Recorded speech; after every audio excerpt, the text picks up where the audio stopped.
તો આપણા ગુજરાતની અંદરથી કોઈ પણ આજ સુધી કેદારનાથ ચાલીને લગભગ નથી ગયું. સાયકલ લઈને ગયા છે 2-3 મિત્રો. મારા જિલ્લામાંથી પણ એક ભાઈ ગયા છે, ગોપુ વ્લોગ છે.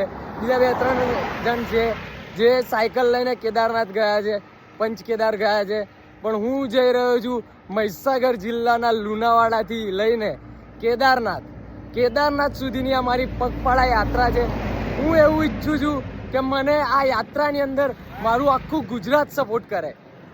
તો આ યાત્રાની અંદર હું મારા ઇન્સ્ટાગ્રામ પર, ફેસબુક પર અને યુટ્યુબ પર પણ સારા બધા વિડીયોઝ અપલોડ કરું છું. તો બધા લાઈક કરો, શેર કરો, કમેન્ટ કરો અને મીટર એવું કહેજો કે આમ ગુજરાતીઓ દેખાવા જોઈએ. સબસે અલગ, સબસે જુદા, બરાબર? એક ગુજરાતી સબ પે ભારી. આ હરેક શિવ ભક્ત સુધી આ વિડીયો પહોંચવો જોઈએ. લાઈક બાઈક છોડો, આપણે લાઈક બાઈકના ભૂખ્યા નથી એમ, પણ આ જો પસીનો બહુ ગજબ થાય છે. એટલે વિડીયો બને એટલો વધારે શેર કરો, બીજું બધું જ છોડો, બરાબર છે? હર હર મહાદેવ.